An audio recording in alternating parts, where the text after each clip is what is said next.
Welcome to another week, another episode. This week, me and Eric are going to be talking about the topic of what is the responsibility and position of humans on this planet. It's going to be an intellectual, exploratory topic, a philosophical one. With the rise of AI, with the, massive population rise, and also, push for more, push for Mars. What is our responsibility on this topic? Join us on this conversation. Comment your comments below, what your thoughts are, because I think this is a topic that we have to explore as humans together to find us a better path for whatever that future might be. So, Eric, I'll hand it over to you. What are your thoughts?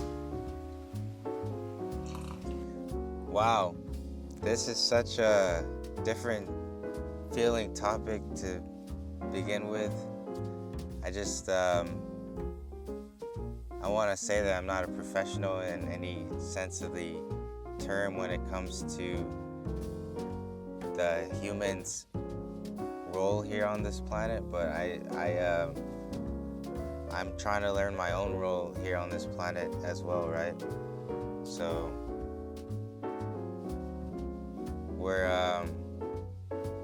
we're just throwing together some ideas, and we're gonna reflect on each other for a bit and see where that goes.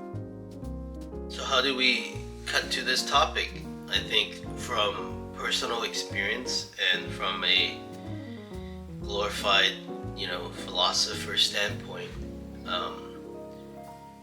Like you, I'm just an everyday human. I'm not an expert in any of these fields.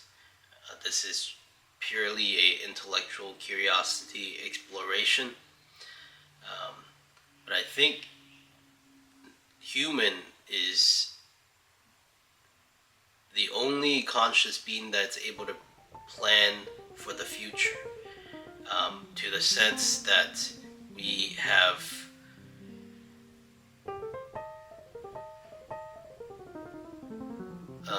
basically surpass our environment. We are no longer limited by our geographical location. For example, when you're in the Arctics, you can have warmth. When we're in California and there's a flood, we can go somewhere else. And so there's that flexibility and freedom that other animals don't have. And we also have, obviously, the massive capability with the invention of the steam engines, machines, mechanical engineering, now in the semiconductors, and now we have even more intelligent machines like AI-enabled robotics. We're gonna, I think, very soon see those in the battlefields. Also, we already see drones, which are basically another form of robotics. It just got wings instead of legs.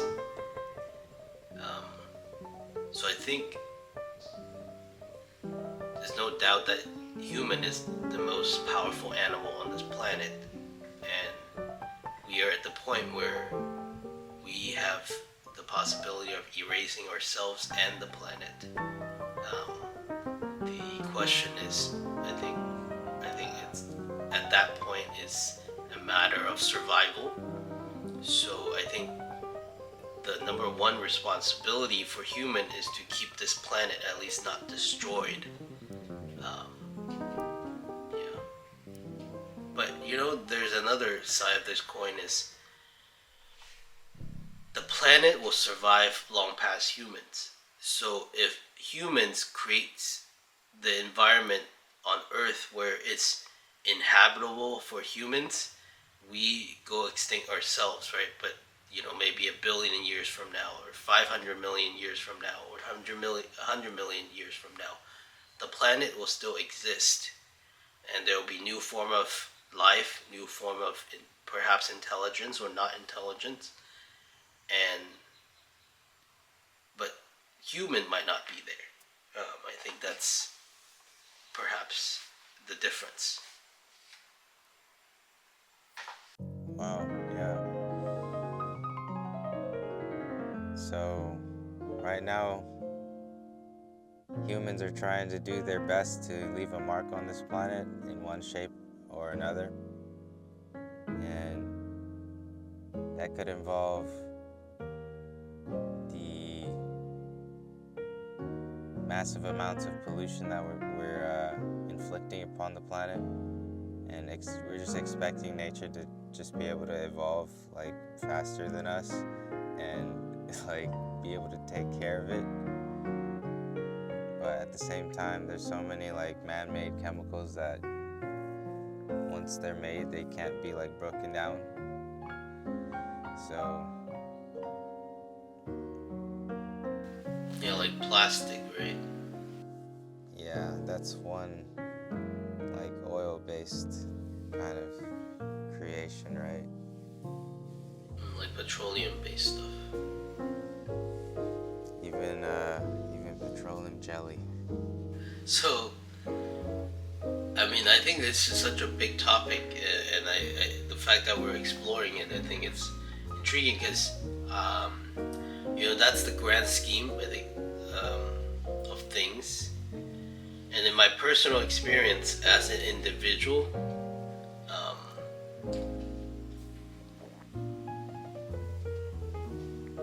there's sometimes we feel very helpless and hopeless about what we can do as individuals. Like we can go vote in the government, right, about policies that for sure are going to influence some change. But I do think that sometimes the efforts that we're making is actually not making any impact in the grand scheme of things. It's like you're throwing needles at a warship, you know what I mean? It's very futile efforts, it feels like. Because there's a massive machine in the background that's operating, and I am definitely part of it because I'm part of the semiconductor industry, and basically semiconductors now basically in everything, right? Cars, phones, your lighters, your keyboard, your mouse, your monitor, the things that we're using to record, the things that we use to connect our phones. And even my tripod now has a Bluetooth receiver that can remote control the camera on my phone, right? So everything is getting a chip, and things are getting automated.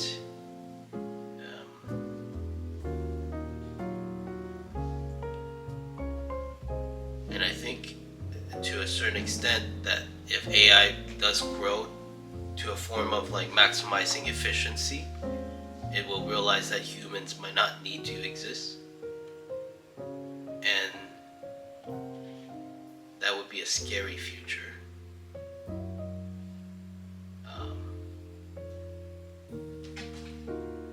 There's the geopolitical conflicts of culture for survival. We can see that in a lot of the wars that are ongoing right now. There are a lot of theological differences, and perhaps government and control meddling as well, and fighting for resources. Because we do have hundreds and billions of people, 8 billion people on this planet right now that is in need of food every day. So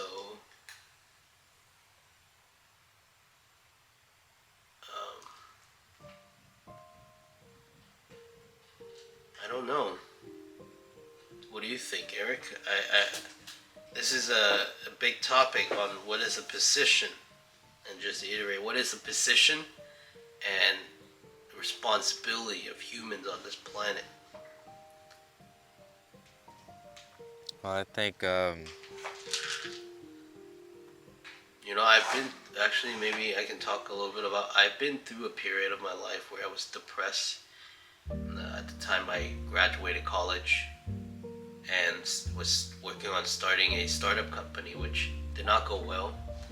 And basically, we gave it our best, and I gave it my best, and it didn't work out, and I lost, everything, my relationship, my finances, and at the time is when I met you again, Eric. We met before, but that's when I think got much closer, and at that moment I was really pondering the possibility of suicide, and not necessarily actively, but like, what is the purpose of living, right? You get up every day, you go to work, and you have to eat, you have to do all these things that life requires, and it's tiring. It takes a lot out of us to do that every day, to come and show up to record a video every week because this is something we want to do. That takes energy and takes commitment and takes a lot of work, from you editing. But so many people do it and do it so well. So there's this inherent competition within human race as well. So at that point, I was asking myself, what is the point of living? And to myself, and the conclusion I made at those moments after tons of pondering is, yes, I can kill myself now and end it all, and maybe just go blink and turn off the light bulb. But if that's the end and that's my only one existence, maybe I want to make the best out of it if I only have one life. I want to see, yes, I'm not 6'5". I don't have the most attractive face. I'm not ugly. And I'm, everybody that is an individual will know our shortcomings more than anybody, and will emphasize them in our head more than anybody. So in the sense of insecurity, we all have them. So my point is, despite all my insecurity and shortcomings as a human, as an animal, and as an individual, what are my limits? Can I become the best version of myself that surpasses all my shortcomings, perhaps? And what is the best life that I can have? And what is the best life that I want to have? And from there, I basically told myself, I was like, hey, if I'm gonna have only one life, let me just have fun and try to do as much as I can and whatever I want. Because that's the only purpose of living, is to experience, right? As long as I don't kill myself, it's all part of the fun. So I really thought about going skydiving, getting my pilot license, getting my skydiving license. I've all gone through the exploratory phases of those, and then I wanted to experience having a family, having children, being a dad, and go snowboarding, just travel the world. And I think I've just done a lot of that over the last few years. But I think it's definitely one of those things. Humans have an ever evolving, moving goal of happiness. The more you do, it always, there's always more. And at this point in my life, I'm thinking like, oh, maybe to me, doing my job and just living a very peaceful life, and a one where I cause no harm to anybody, and I do my best to have a positive impact to the environment and the world. I'm not perfect. Sometimes I throw papers and plastic bottles in the trash instead of recycling. Those things, but I think as individuals, I try to be just a positive force in the world, because there is always darkness, and if there's not enough positive to overcome the darkness, this planet could be a very dark place for humans and non-humans, perhaps. Yeah, I think our role here really depends on our perspective. Individual perspectives, like, they vary, so everyone's like idea of what their role is gonna be very different from one to another.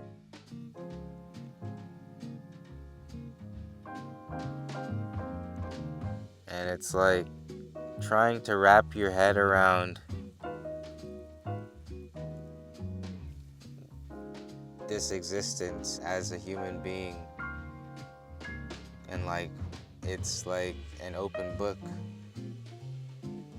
because it could basically vary so much to the extent that it's almost unwritten and free for you to explore, you know? And that's like every moment that we put ourselves into, is like opens up for free expression in the moment. It's kind of crazy. Do you think that that's a first world luxury, to have the freedom to choose your life? Perhaps in less developed countries, that they have less of a choice of what life they want, because they're more limited to more of a survival routine, to make a living. But everybody has to make a living, but perhaps in terms of, they're just making it day by day, as opposed to maybe some people, or have more resources, I guess, in terms of money, that they are more lax to choose the life they want. Maybe, I guess, financial independent is the term. Well, things cost different amounts of money in different places, so I think financial independence varies greatly, like in different populations in the world.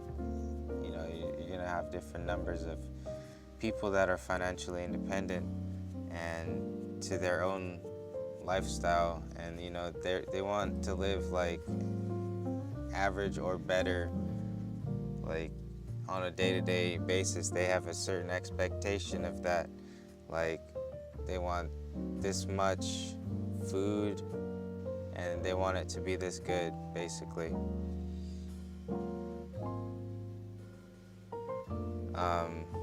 So our relationship with money, like, it shapes how we are expressing ourselves, our energy, and like what we want to get back out of it. Like we put in work to get money, and then we get out certain things that we buy from.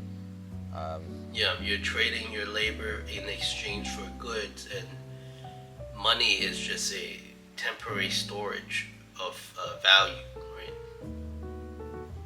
Damn, well said. Yeah. Money really means nothing. The actual goods and services are what's valuable. Money is one of those things where it's like, if you and I both agree that it's valuable, then it's valuable. Like, everybody agrees that it has value, then it has value. But the moment that fiat money, people don't believe in that fiat currency, that it loses value. And USD is the strongest one because it has the US military behind it. Um, yeah. But also, you look at the price of eggs lately, you know, price of eggs is higher in the US than globally. So They don't want us to be money, new. yeah, I don't know. money, money is, yeah, like you said, has different value in different places, and depending on what is the local resources, it can exchange different amounts of goods and services. Um, but going back to the topic of the responsibility of humans, um, what do you deem as your current position and responsibility? Because I think a lot of us are just surviving. I think we're all surviving in a system that is built to keep us in a certain um, way of living, and it's like indicative of like control structures that are trying to keep us basically like asleep to a certain extent. And like there's probably reason that they don't want us to wake up. And it's like um I don't know, they Define as use sleep. Actually, I think that's a very interesting concept that I think a lot of people throws around. Sleep, asleep versus woke. Um, how do you characterize those things? I think that's interesting point. Like for individuals that are asleep, what are some defining characteristics? I think like any area in your life that you can't necessarily sustainably like support is a sign of being asleep. I think like if there's stuff in your life that hasn't been taken care of and you're not actively going towards trying to take care of it, then to a certain extent that means you are sleeping to the fact that you could improve your situation. Mm-hmm. Um, So when you say the control system wants to keep people asleep,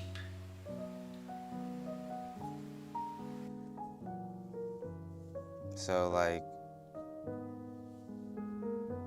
eventually our role in nature is going to evolve to a way that you can actually see our role as individuals.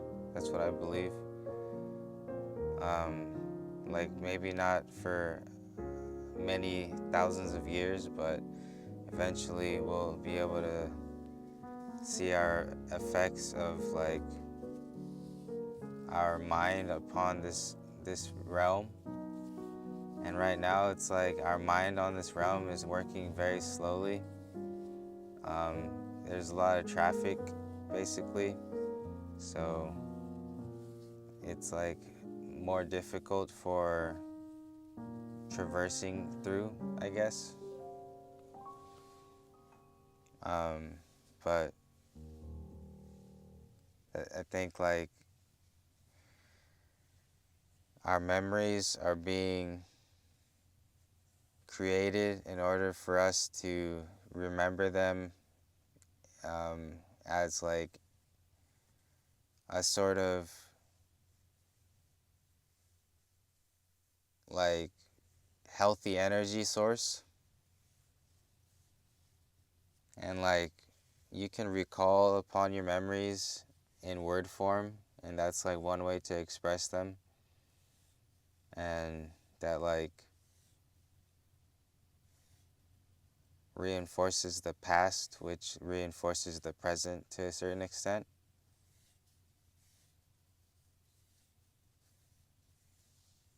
So I think like when you're awake, you come up with dumb, weird shit like that, how I just described that stuff. It just comes to you randomly, and you can either choose to like ignore it, or you could choose to focus in on it and like try to explain it with your mind. And obviously you are not your thoughts, but like you are the speaker of the thought. And like that means that basically like the words that come out of you do not form you. So you don't have to be scared of like exploring thoughts that are outside of the conceptualization of what you are as a complete being. So that means you could think outside of yourself, and that's like kind of weird to think about because the brain is encapsulated within this flesh. So yeah, that means like there's some sort of wireless connection that's occurring that is like connecting the self and the environment. And I think like our vision is so much plays a part in that connection. Like in our vision we receive light and codes basically from the environment. Codes meaning like different meanings of things that we're supposed to interpret and react to.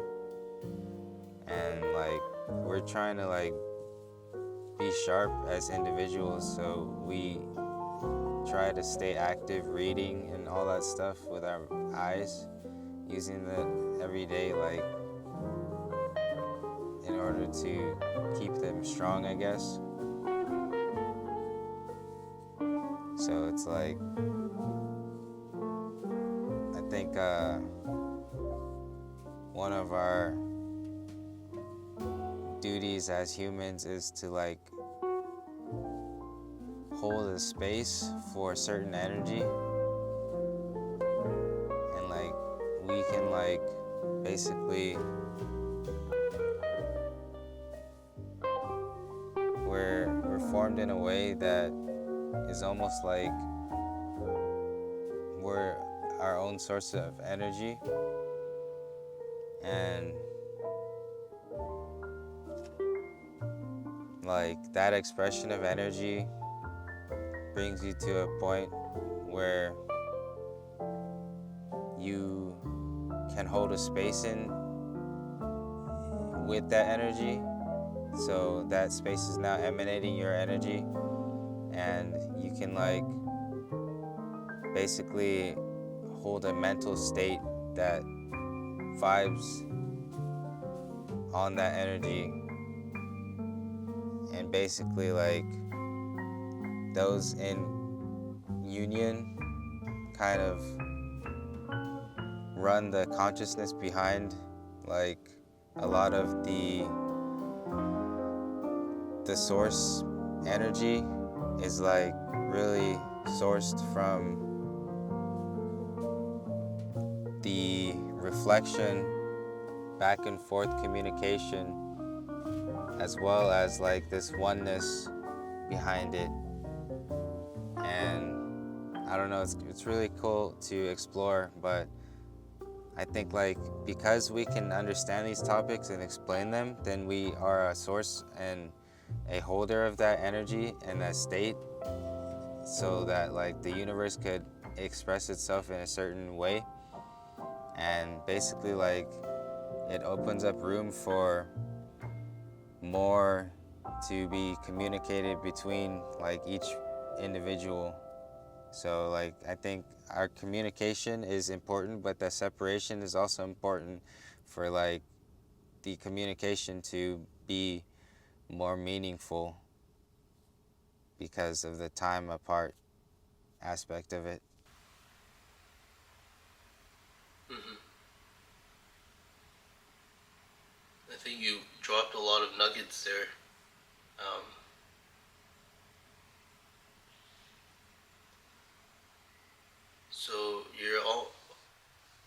last thing that you talked about was almost like you're like the energy center. You can create energy centers basically that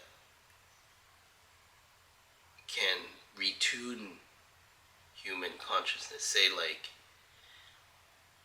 almost like a therapist, if you're able to control your emotions and your whatever resonant frequency it is for a warm vibe.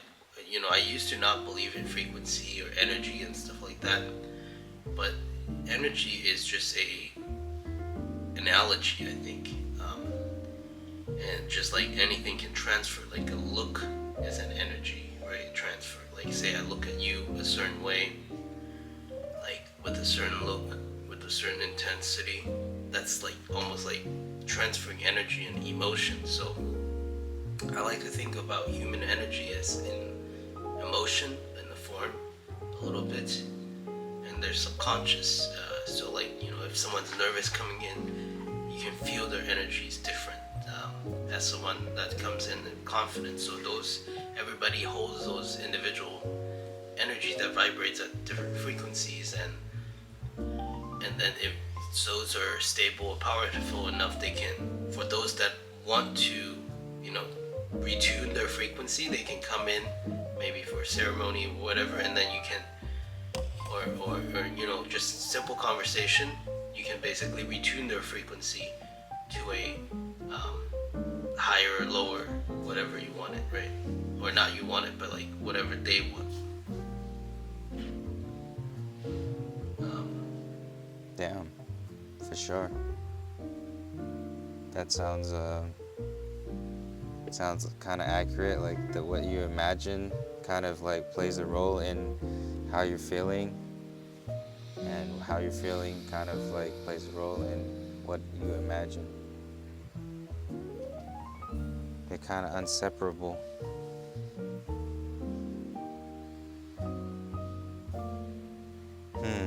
Back to the original topic though. I think we have explored a little bit outside of the box. Yeah, they're good points.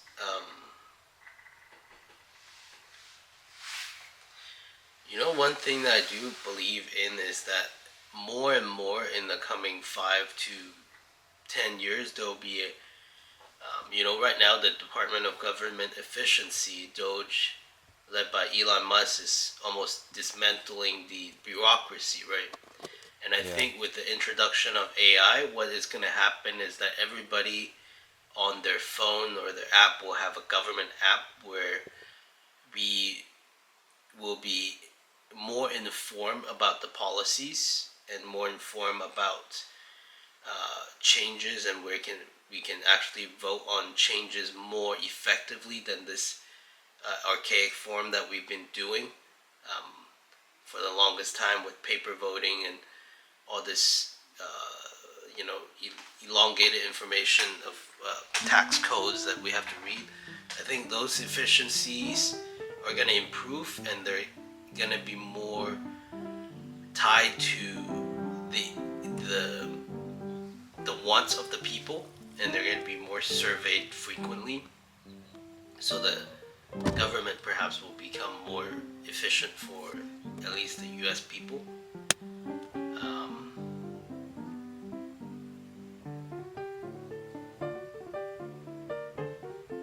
Yeah. Yeah, I hope so. Yeah, they're trying to make shifts basically. Because right now I feel that, every individual in the US feels very, I think maybe for the rest of the world too, is that they feel very far away from the government, right? It feels like the government is this big, giant thing that we live under the system. And even though we are in democracy, there's still a big gap between the policy versus the individuals. But that definitely has to do with geopolitical pressures and stuff like that too, I think.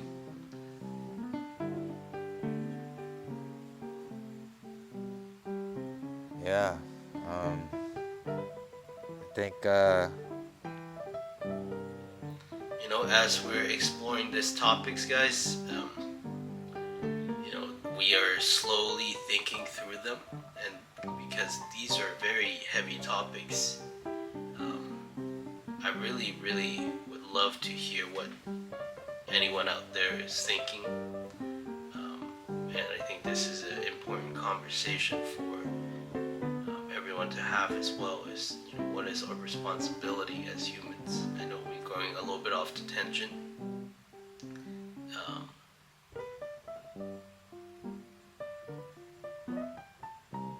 yeah, what does it mean to be alive? What does it mean to be alive for you? Some people live for the family. Some people live for hedonistic pleasures, sports, love, adventure. I think all these things are the possibility that the human experiences can offer. And I think we gotta be brave to go and explore those for ourselves. Yeah. And I think with enough experience and from these explorations, we can make the world a better place for our future generations. I think that's a difference between someone that is a parent versus not a parent, is that we try to create a future that is better for the kids than us. And I think that's how the generation gets better and better, is through these inherent mechanisms in our evolution biology, where we want our generations after us to do better than us as much as possible.